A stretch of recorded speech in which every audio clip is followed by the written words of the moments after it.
I was playing some parkour and I just went, what if I just explained the Warhammer timeline, because I actually like doing that. So I'm going to explain to you the timeline, or at least as much I know of it, of Warhammer 40,000 in an incredibly simplistic way, because, I don't know, maybe you're new to the hobby, maybe you're in the hobby and you're trying to see how some other dumbass can talk about it. But essentially, we're going to tell you how the hell the galaxy got as fucked up as it did. And if you are looking into the hobby, 3D print miniatures, Jesus Christ, they're expensive. But that's besides the point.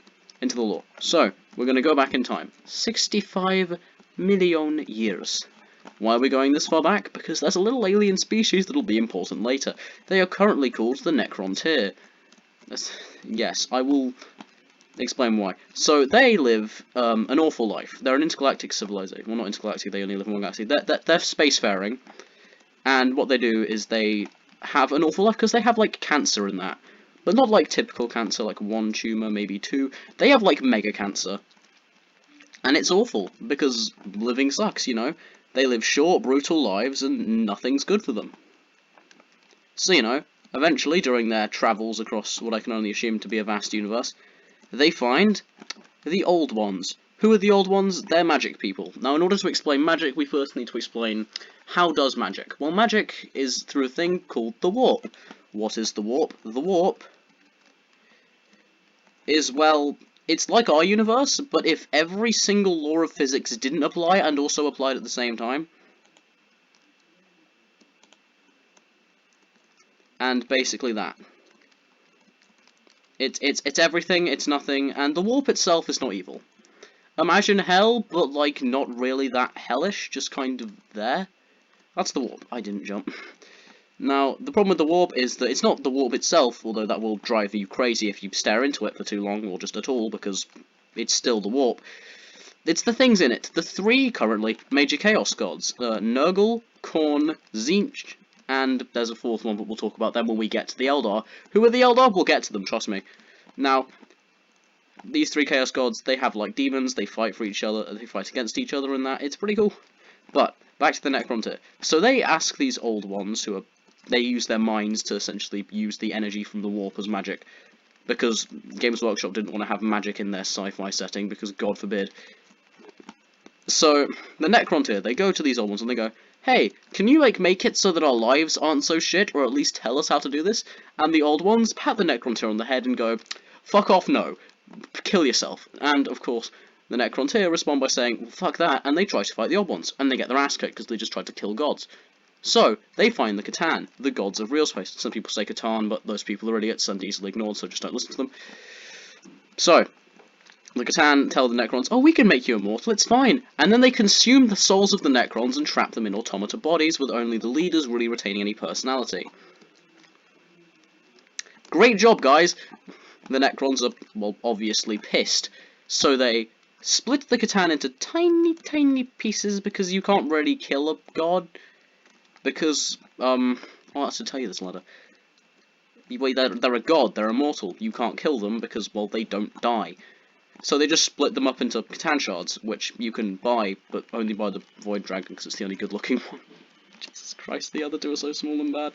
Then again, they're also ancient, so gotta give them that. But Necrons then go back to war. They're now Necrons, not Necrontyr, go up against the Old Ones, and they win this time because, well, you can't really kill a robot. In order to defend themselves, the Old Ones try to make multiple species. I'm assuming they made more than just the Krork and Eldar, but those ones clearly didn't survive, so it doesn't matter.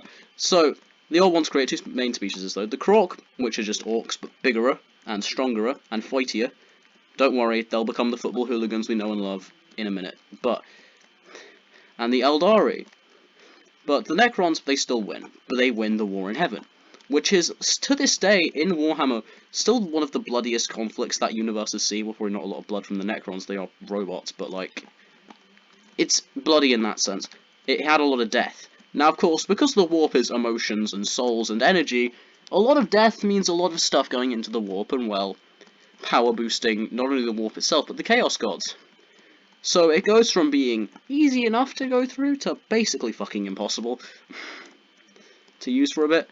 But the Eldar, they don't have to deal with that shit, because instead of using the warp for faster than light travel, which is a thing you can do, by the way, but we'll explain more of that later, they decide to use the webway, which is different from the warp. I don't exactly know where it is. I think it's like in between the warp and reality, because it's certainly not either of them, but it's not exactly fully its own thing.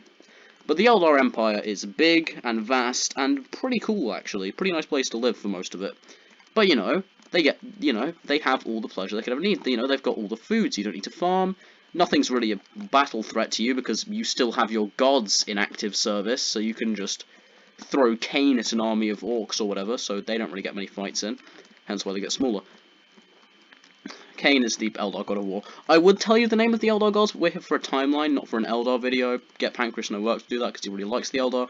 And, so, these Eldar, they start to enjoy, you know, the fine arts. At first it's refined, you know. You paint a beautiful painting, and it looks really good, and everyone goes, wow, that's a nice painting. You know, they listen to more music, you know, but eventually, because the Eldar feel emotion a bit more than we humans do, so they affect the warp a bit more. But eventually, they get complacent with that, so they start having more music, more art. Your art gets more abstract, your music gets louder, and eventually, they start having these things known as, what I'm going to call a murder orgy, which is essentially the Eldar experience every emotion so much, for so long, that their shockwaves in the warp they are creating from doing all of the deranged shit that they're doing start to make problems. And of course, some Eldar notice these problems and go, fuck that, we aren't staying here, this is going to end badly. And the other Eldar just go, alright, fine, piss off. So these Eldar, the surviving Eldar, piss off in things called craft worlds, which are like continent to planet-sized spaceships, essentially. I don't know, my sources differ in that. I mean, the two YouTube videos I've watched that actually state how big they are, back to this. So, there's also a place called Camera, which is in the web, or Camera, sorry. Which, try spelling any of these words from just hearing them from a British person, it's near impossible. But this is like the worst of the debaucheries happening, but it's in the webway, so it's away from the, you know, the main Eldar Empire, sort of. Oh, what the fuck? Oh, there's slime underneath those, isn't there? And, of course, in Camera, they're safer from the real world, I guess. Because in the real world, well, we'll get to what happens in the real world after we talk about humanity. Because, of course, humans happened during the 65 million years, didn't they? And what do these humans do? Well, they do all the sci-fi stuff. They make AI, they explore the galaxy, you know, things like that. But of course, eventually, people that have the navigator genetic mutation start showing up. Which means, you know, essentially, if you're a navigator, you can, like, use the warp. You can interact with it. You're basically a lower-level psyker. And of course, people go, whoa, that's cool, we can, like, travel through the warp. Well, not immediately, of course, so you need to invent something called a Geller field, because the warp, as I've stated, drives you insane from looking at it. So imagine what it's like to be in that warp. It's not brilliant. So what do? Well, you make a field of the real world around your ship, like essentially a bubble, and then you stay in that, and while you're in that bubble, god, I can't do this level, while you are in that bubble, your safe space, so to speak, you are safe from the warp, mostly, unless the field malfunctions, and then you're just kind of fucked. But, back to the humanity. So they start spreading a lot faster, you know, they can do a lot more stuff. And then, Eldar happens. So the Eldar have so much of this warp nonsense that when the craft world's pissed off, they all just went, alright, that can't be bad. Despite the fact that a good number of Eldar have been noted to be able to see the future. Which, like, bruh, but they do this so much, they do all their emotional nonsense so much, that they cause the birth of the fourth major Chaos God. Which is not only awful for them, but also kind of rad as hell. They had sex so good that they literally made the god of pleasure and excess. And that doesn't mean that Slaanesh is just a sex god, they are excess of everything, so we're talking like loud as fucking hell music and all of the drugs. It's sex, drugs, and rock and roll taken until the knob breaks on the fucking dialing thing. Which is a quote I'm stealing and repackaging from Bricky. Go subscribe to him if you aren't already. You probably should be. It's more likely to subscribe to him than me. But back to this. This causes warp storms. Essentially, the warp is kind of like an ocean. You don't want to go through a stormy ocean, because it's more difficult to travel. Oh, I can't do this. Hold on, I can do this. But, you know, so you can't really travel. So humanity gets cut off from each other, and slowly their tech levels start to fall apart.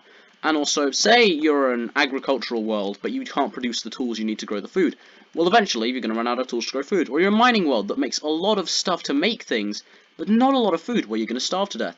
And also, more and more Psykers are showing up, which is great until you realise that the warp's currently in hell, there's a lot more Slaanesh demons now, and demons can use these psychers to break into real space by literally tearing into reality itself, which isn't brilliant if you live on that colony.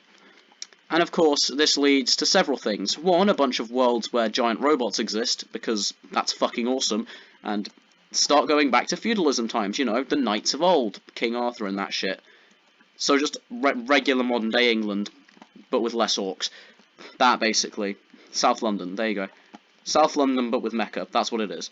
And other worlds, like Mars, nuke themselves and then slowly have to live off of the few life support machines they have, while also living in caves. Which means that the people that have the know-how to work technology, well, technology goes from being like a tool to being more like a religion, and that's where we get the Mechanicus, or the Mechanicum at the moment. Well, they aren't really anything at the moment, they're the tech priests of Mars, the cult part. And, of course, on Terra, techno-barbarians fight with whatever bits of Dark Age of humanity tech happens. Also, during the Dark Age, while Slanesh was having, there was also an AI rebellion. It's not really important, so we're just going to gloss over it because it doesn't really do much other than fuck up humanity's ability to store memory of how all their old stuff works. Which is more of a problem later on. God, I wish I'd saved to skip for this. Which is more important really later on. But, back to everything. So, with all this nonsense happening, eventually, one mystical psyker. I wouldn't really call him a man because, well, I wouldn't really call them a man because, are they though?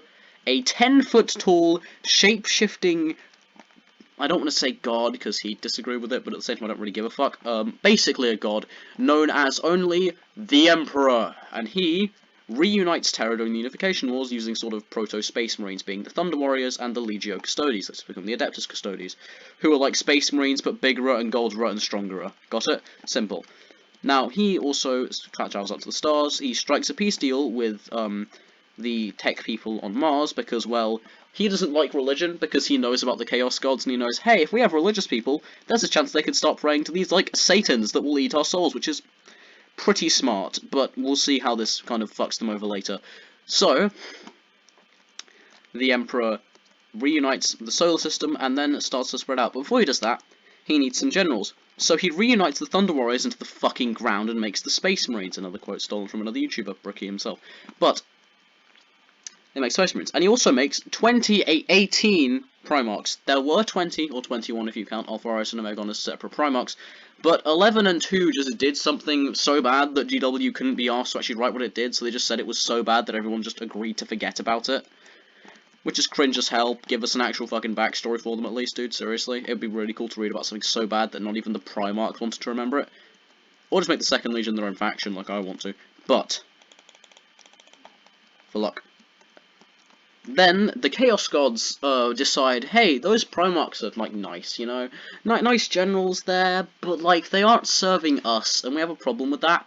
So they, alongside their mother, I would say, but they're genetically created. Why do they have a mother? Well, she's a perpetual. What's a perpetual? It's essentially somebody that's, like, immortal because reasons. I don't fully know, and I don't fully care, so we're just going to gloss over that. They get tossed through the warp and end up on a bunch of random planets. So the Emperor, on his way to reunite humanity, starts the Great Crusade, where he goes out to, well, find the Primarchs, because, well, they're fucking valuable, turns out, because they are genetically modified fucking demigods. More so than the Space Marines already were. They're like a bigger Space Marine. Space Marine's dad, essentially. And during this crusade, the first Primarch he finds is Horus. And then there are the other ones. They don't really matter, because that's more for a Horus Heresy video, if I ever learn enough about the Horus Heresy to start doing one. But looking at the timeline of those books, I really don't want to. Because, like... you know... But aside from that, the world, he finds all the Primarchs. However, there's a problem. A Primarch known by the name of Lorgar of the Wordbearers. They're called the Wordbearers because they're religious, you see. What the fuck is this? This is gay as hell. Get the hell out. What else I can actually parkour I can actually do? Hold on. While I look for something, just, let me keep talking. Alright, well I've got to go eat actually, so I'll be back to finish this in a second. I am back from eating. So let's explain. Lorgar, the Wordbearers, we're back to them. So them being religious is a problem, because again, the Emperor doesn't want religion because of the whole Satan's Satan's plural because there is still 4 Chaos Gods, which is a problem really, because we don't want any. But Lorgar, during the Great Crusade, goes around telling every planet that he conquers that the Emperor is a god and they should rejoice and worship him, and it's like, no, dude. When the Emperor finds out about this, he is understandably pissed, given his entire point was the Imperium shouldn't have a religion, so we avoid chaos. So he publicly humiliates Lorgar, which just pisses Lorgar off, and he goes, fine then, you aren't a god, and then he turns to other gods because he's, well, a man of faith. And there happen to be a group of gods that would quite like to be worshipped by humanity, them being, of course, aforementioned Chaos Gods. So they start corrupting Lorgar. Now, the Emperor, when the Crusade is basically finished, goes, alright, it's you lot's problem now, and then fucks off to do some sort of top-secret project thing. This is the Webway project. Remember the Webway from the Eldar? Remember them having a method of going around without needing to use the warp? The Emperor wants to give humanity that because, well, it'd just be nice to not have to go through hell just to go places quickly. So he names Horus, his favourite son, and the one he found first, Primarch of the 16th Legion, the Lunar Wolves, which eventually are renamed to the Sons of Horus. And he decides, what if we did something new with the Crusade? So he tries to ally a group of aliens. This goes fine until, well, some fucker steals something from these aliens, and they end up having to kill them. Now this fucker was Erebus, a member of the fucking Wordbearers.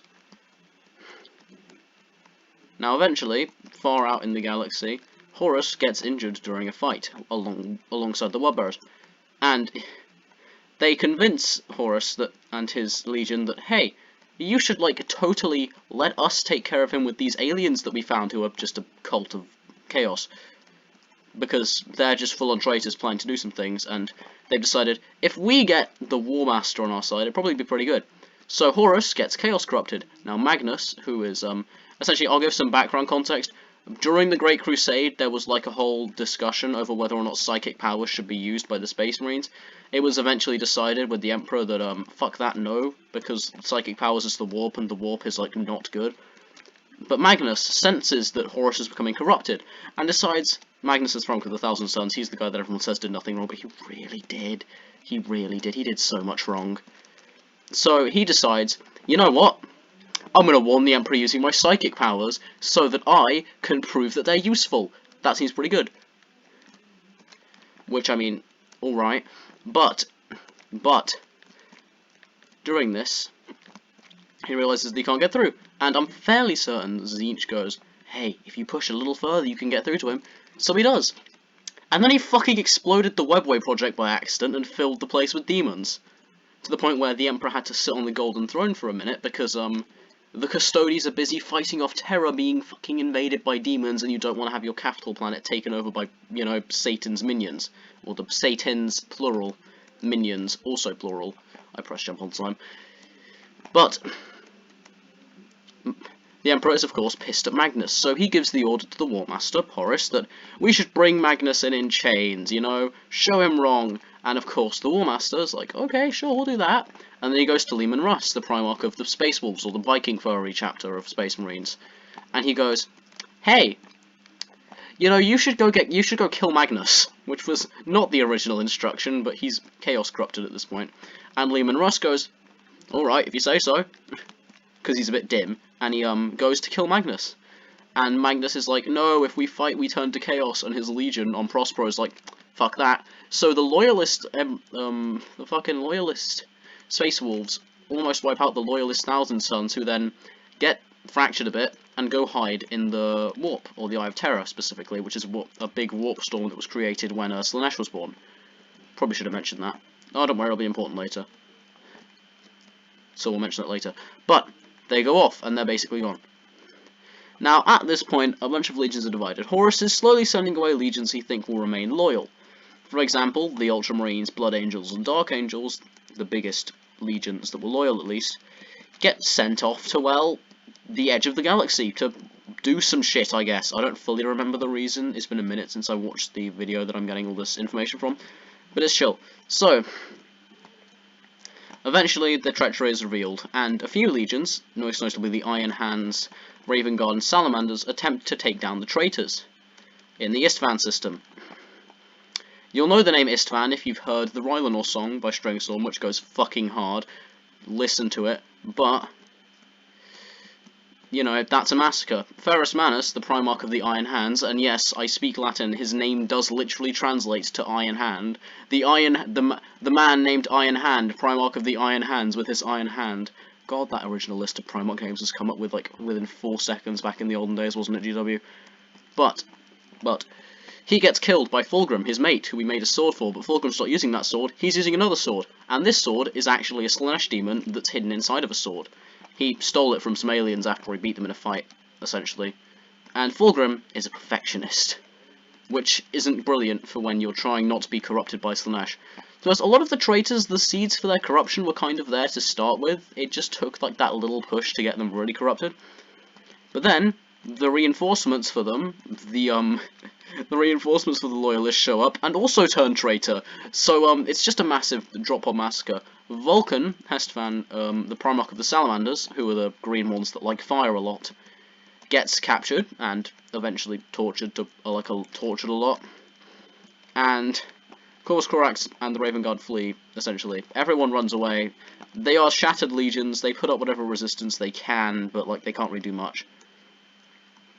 The White Scars, at this point, still have no clue what's going on, because they're off fighting orcs, as is their Primarch Jagatai Khan. If you want to know who the White Scars are, they like to go fast. And also they're Mongolian-based. That's practically all you need to know about the White Scars, because, well, aside from the fact they're white, and the fact that the scars are like a physical thing on their body. But, back to the heresy. Horus and the Traitors then fight their way to Terra. Horus and the Traitors sounds like the name of a fucking awesome band. Jesus Christ, that'd be awesome. Somebody make official licensed GW rock music for Warhammer under the name of Horus and the Traitors. That would be fucking amazing. But during all of this, some shit's going down. And eventually, they fight their way to Terra. Now, of course, there's a bunch of other shit. The Mechanicum have some fighting. Titans do fighting. There was one battle where there were so many killed Titans. The book is literally called Titan Death, which I've not read, but it sounds rad as hell, and I'd quite like to have a read. Oh, I gotta jump over the glass pane here. But anyways, yeah. So, they fight their way to Terra. The Emperor, and eventually, after a long siege, Horus decides, hey, we shouldn't have Perturabo in control. Perturabo and Rogel Dawn, right, they have a rivalry. The Iron Warriors, not the Iron Hands, the Iron Warriors, they're a different legion, very much different. They both like tanks a lot, but like for different reasons. And the Imperial Fists, Perturabo and Rogel Dawn, traitor and loyalist, and they really hate each other. Why? Because Perturabo is a fucking incel. That's why. Essentially, he wanted to be like the big buildery defendy boy, but since his power is looking at things and going, hey, that's going to break if we do this, he's made into the siege guy, which he doesn't want to be, but he does anyway, because, well, he wants to get the job done. When his command is taken away from the Siege of Terra, as all of the other Primarch generals slowly, like, stop listening to him, because they're just dickheads like that, I guess, and Horus wants to shift command over to other tactics, he goes, alright, fine, fuck your siege, and then leaves. Which kind of put the final nail in the coffin for the traitors, because then Horus goes, well, shit, because they're losing the Siege of Terra despite having more legions, and so, well, they probably aren't losing, but they aren't exactly winning. So he opens his ship to be teleported to try and lure in the Emperor, which works. The Emperor, Sanguinius, and I think Rogel Dawn is the one that goes on? I don't remember who the other guy was, but their only real job is to find the Emperor. Why? Because we'll get to that. The Emperor just can't bring himself to kill his favourite son, you know, he wants to save Horus, and then he walks in on Horus fucking murdering Sanguinius and just goes, yeah, fuck that, and fucking kills Horus's soul and his body, but in the process gets, like, stabbed or something and becomes mortally wounded, because apparently being a god is stopped by the use of a knife. Truly the British way. So, the guy that was definitely in, I think it was Rogel Dawn. I'm going to say it was Dawn, and if it wasn't, correct me in the comments. He saves the Emperor by slapping him on the golden throne, but he doesn't really save him, he sort of pseudo-kills him? I don't know. But he's on the golden throne now, powering the Astronomicon. What is that? Well, essentially, the warp is hell. It's hard to navigate. It's hell to navigate, you could say. But you can navigate it. That's the useful part, if you have a map. But most people don't have a map, and considering the current move, the Emperor's Golden Throne powers something called the Astronomicon. What is that? Well, it's basically like a big old beacon on Terra going, hey, this is where, like, a thing is, and then you can work it out from there, essentially. Oh my god, I can't do that jump. Wait, I've got skips, hold on. But yeah, so, that happens, and then there's the scouring, where essentially the loyal Primarchs get rid of the traitor Primarchs by either killing them, like that one Callous assassin just fucking murdering Conrad Kurz, which I find so funny that he was like a Primarch and he got killed by essentially a woman in a latex bodysuit. Which, to be fair, pretty respectable way to die in the end of when it comes to being him.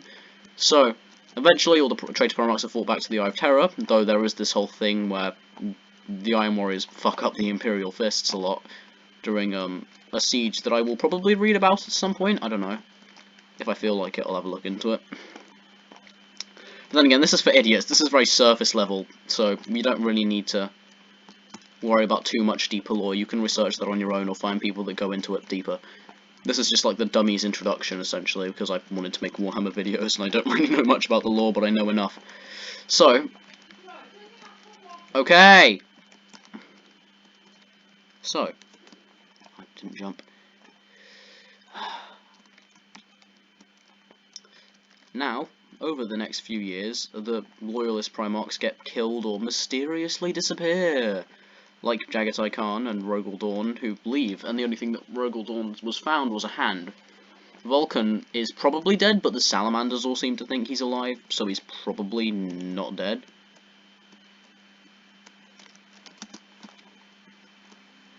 Yeah, no, I'm not doing that. But yeah, eventually there are no Loyalist Primarchs left, the Traitor Primarchs are all just undivided, are just divided, doing their own thing in the warp, really. They aren't really doing much else, being helpful. And, of course, shit decides to get fucky. So, Abaddon the Despoiler. He's a Chaos Boy. Before we talk about Chaos, we've got to talk about what's changed in the universe. Since when we left it, we had a few races. We had the Orcs, we had the humans doing their thing, we had the Eldar, we have the Necrons who were asleep, and then we've got other stuff. But a few more contenders have joined the ring by the time of the modern day. The starters will go in chronological order, at least I think. I think the Tau shot before the Tyranids? Yeah. The Tau! What are the Tau? Well, the Imperium went to a really far-out system to look for something, and found a group of essentially Stone Age level barbarians. And went, alright, well, these aliens seem basically harmless, we'll purge them later, and left. And then warp storms cut off that bit of the universe. And you might think, well, that's a death sentence. Warp storms bring demons and you can't use the warp. True. But the Tau have such a small warp presence that the demons literally just either didn't notice them or didn't care enough to notice them, and just ignored them. Which, imagine being so insignificant that it actually saves your life. But, back to everything. They essentially split into 4 groups, which are just the Avatar factions. Fire, water, earth, and air, because those aren't elements, but people used to think they were. Kind of like the 4 humans, but not really, because that's medicine and this is Tau. And eventually a 5th group called the Ethereals definitely don't mind control. They mind control them, probably. They probably are using mind control pheromones, it's very hinted at. But unify them, and then over the next 6,000 years, because to get to the modern day, they essentially go from being the Stone Age to being, like, decent tech level. They're the only faction that's really shown to be growing in any way, which you might think isn't very grimdark of this grimdark setting, until you realise the Tau are like tiny empire. And then we get onto the Farsight and Enclaves, which is just the Tau without the Ethereals, led by some guy with a vampire sword that he uses to kill orcs. Eldar vampire sword, let's go. And they have 4 systems. They are a speck of dust on a galaxy map. But of course, then we have our other big T contender that has recently shown up as their own faction. Well, actually, there's a lot. Also, the Leagues of Votann happen, but they're just humans. They're just space dwarfs. That's what they are. They're space dwarfs. So just like pretend that they don't matter because I don't care enough about them. I don't know enough about them. I know that they're dwarves in space, and I know that their army is fucking expensive. But like aside from that, not really much. I think everyone's army is expensive when you think about it. But back to them. Our other big T, our other recent addition, the Hungry Boys, I mean the Tyranids. What are the Tyranids? Hungry. Why are the Tyranids? Because they're hungry. Essentially, the Tyranids are a hive mind of basically galaxy-scale locusts. So you know how like a big group of locusts will eat all of the crops in a field, and then they'll leave nothing behind. The Tyranids are like that, but with planets. When the Tyranids are done with the planet, it is an uninhabitable rock.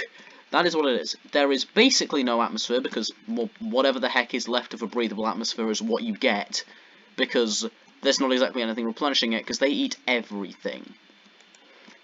Oh shit. You know? You know? They eat all of it. Even the bacteria. If they can, they can eat. If they can eat it, they will eat it. Oh shit.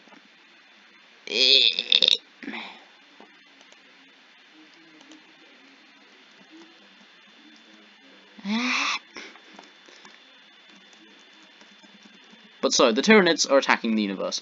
And why are they attacking the universe? Well, because somebody blew something up during the Horus Heresy, and it told them, hey, there's shit over here that might be worth eating, so they went and ate it. So good job, whoever the hell that guy was, I forget his name, but it's essentially his fault. So,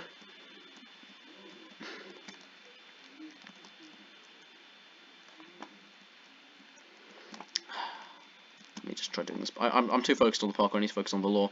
The Tyranids are attacking the world. There have been 4 Tyrannic wars. We're currently in the 4th. High Fleet Leviathan and 2 Electric Boogaloo, because they were also the guys in the 3rd.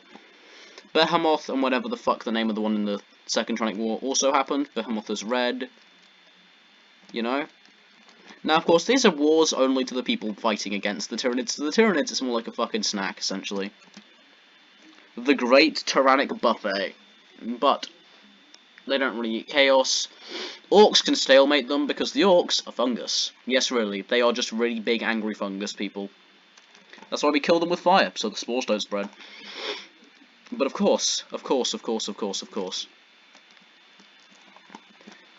What else has changed? Well, to start with, there was a god world known as Cadia. And on this planet, there was some sort of, I think it was Necron tech that was buried there, that would essentially stop Chaos from doing its thing, because the Necrons can do that, because they're so old, and the older the technology is, the better, which is very different from the real world, but then again, this is Warhammer, so who really cares? And of course, the Chaos don't like this, so back to Abaddon the Despoiler. He is Horus's replacement, essentially. He renames the Legion the Black Legion, because, that's the colour of their armour. Also, there's gold trim on everything, because, woohoo, trim, Chaos trim is a massive painting problem, this is why I don't play Chaos Army. Oh god. But yeah, so, he leads 13 Black Crusades, which sounds cool until you realise that the first 12 had to fail because Games Workshop wanted there to be 13 of the things. Which is really sad, which is really sad reason to lose 12 times, is because the writers wanted 13. But the 13th Black Crusade ends, I think it ends with this. I think he's on 14 now. Maybe the 13th is still going somewhere. Oh well. Ends with the destruction of Cadia, because get fucked Cadia. Cadia was the biggest export of Guardsmen because Games Workshop likes making it so they don't have to make more minis than they absolutely need to. Despite the fact that they need to make a lot of minis. For example, replacements for the Eldar models that are old enough to drink, but they're Eldar, so who gives a fuck anyways, we'll just make them overpowered as hell in the rules. But it ends with the destruction of Cadia, which essentially splits the galaxy in half. Because fuck you. The destruction of Cadia and the removal of the anti-chaos stick, or whatever the fuck is on Cadia, essentially creates the Great Rift. So, you know how warp storms are a thing? You know how they're a thing that makes it hard to go places because, well, there's a storm in the sea that you're using to travel faster than light? Well, it makes a big old pile of those, with very few channels through. And so the bit of the Imperium that doesn't have the Emperor in it, I forget what the name of the bit that actually does is, because it's just not as cool, the Imperium Nihilus is cut off. This Great Rift actually shows up at the end of the Third Tyrannic War when demons attack the Blood Angels while they're fighting on Baal against the Tyranids. Baal is their Primarch's homeworld, by the way. Well, I probably should have mentioned where the Primarchs came from and who they all are, but like again, other YouTubers have done that better, so I'm not going to waste too much of your time. I already have wasted too much of your time, but you know, it's a for idiots explanation, so we're going to stick to being for idiots. Oh shit. But anyways, back to being for idiots.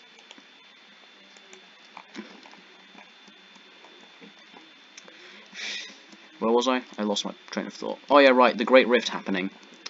What this means is that Belisarius Cawl, one of them AdMech people from Mars, goes, "That's bollocks, what the fuck, dude?" And in order to solve the problem, you know the Space Marine Legion that everyone makes fun of for being Smurfs and being vanilla ice cream people and sort of shit? The Ultramarines? He revives their Primarch, Robote's Gorilla Man. I'm not saying his real name. If you want to know, you can fucking Google it, because that is his name to me. Robote Gorilla Man, Robot Gorilla Glue, whatever the fuck you want to call him. Just make fun of him because it annoys the Ultramarine players that don't get the joke. But back to Robot Gorilla Man. He gets revived by Belisarius Cawl. Thank you very much, Cawl. And they develop something called Primaris Marines. Because Games Workshop wanted to sell more space. I mean, because they need them. Because Chaos has become such a problem that they need Space Marines that are bigger and better and all sorts of other shit. And they declare the Indomitus Crusade. Also around this time, there's a mass reawakening of the Necrons. Because remember when they went to sleep, like, Jesus Christ, a good bit ago? Because, there's so many alive things in the galaxy, you know, all these, the two main warring factions. We're just gonna go to sleep till they're all dead.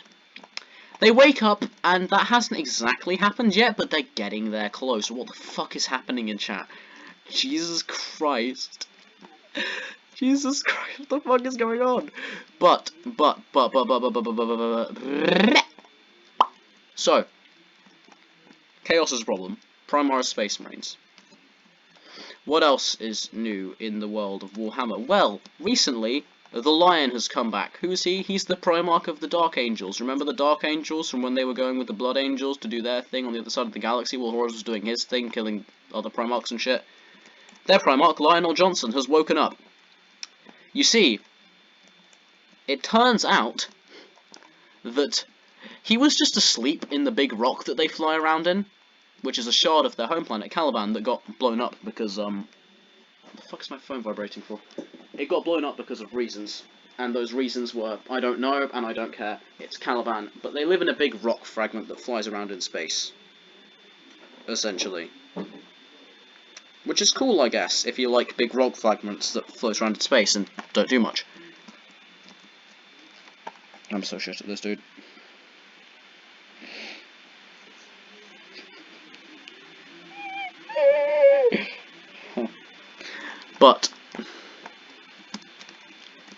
But, unlike the galaxy looks currently, the galaxy's being a bit ass right now, but I keep losing my train of thought because I keep getting distracted. Jesus Christ, I'm a terrible YouTuber, don't subscribe to me. Actually, please subscribe to me, I kinda need the subscribers.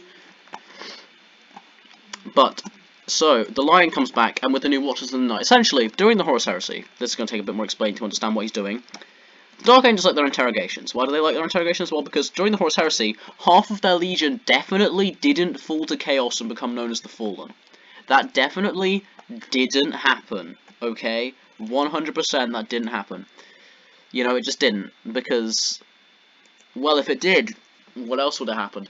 You know, they definitely didn't turn traitor. You think they turned traitor? We're gonna find you, and we're gonna mind probe you, and we're gonna just have a look around in your head, because you definitely don't know about these people that definitely don't exist. But if they exist, we will kill them, but they don't because they don't exist. Again, stolen from Bricky, subscribe to Bricky and not me, but basically that. Well, not Gilliman, oh fuck, I said his name. Gorillaman, not him. The Lion, Lionel Johnson, he gets a real name because he's not the Primarch of the fucking Smurfs. Decides to forgive these people because I can't be arsed to just cut the shit. And everyone goes, what? But they're like traitors. And he just goes, not anymore. And they go, not anymore. So they're not anymore traitors. Got it? Make a sense? Good. Now, they are fighting the Tyranids currently. They're fighting Chaos currently. A lot of shit's going down. And that's basically where we are right now. 2 loyalist Primarchs are back. Emperor's children still don't get an army because fuck them, I guess. Oh yeah, also a bunch of traitor Primarchs have come back. Angron of the World Eaters. I bet you can guess what emotion he feels. Is a follower of Khorne. Not by choice though. He was turned into a Demon Prince of Khorne by somebody else. He doesn't even start out angry. He was just like a guy that didn't like hurting people, but he lived on a shithole that put old world tech in his head that makes it so he feels pain if he isn't pissed. Not pissed drunk, that would just be a Slanesh thing. Pissed off, dude. If he isn't angry, he's about to be angry, because he's in, like, serious life-threatening pain. And his legion all also put this tech in their heads, because they want to be just like Dad, which was a fucking awful idea. And the Emperor should have stopped them, but didn't, because he just couldn't be asked to do his job that day or something. He's back. Magnus, remember him, who definitely did nothing wrong, has been turned into a demon Primarch of Tzeentch, the asshole god. He's the changer of ways, but he's the chaos god of being a dick, so we're gonna call him that. Mortarion of the Death God has joined Nurgle because one of his captains did some shit during the Horus Heresy and they all just kind of went with it. I guess. I don't know why. Fulgrim of the Emperor's Children. Remember him? The guy that found the Slaanesh dildo sword after killing some aliens? He's a Slaanesh demon prince. But he doesn't get a model because fuck the Emperor's Children, I guess. Like, seriously, why the hell do EC not have their own army yet? They should be happening in 10th. If they aren't, I will be pissed off, Games Workshop. You better bring Emperor's Children in. I won't even buy the models. I don't even like the Emperor's Children. I just feel kind of bad for, like, the fact that Slaanesh just doesn't get one of the big four. Which makes sense, considering that fucking Slaanesh is like the sex, drugs, and rock and roll god. And you don't want, like, children to walk past your storefront and their parents to see people either doing drugs or having sex. Hell, even some parents rock and roll. So really, you can't really advertise much of Slaanesh. But that seems like more of a marketing problem than anything else. But away from the minis, back to the lore. The lore. Yeah, so that's basically it.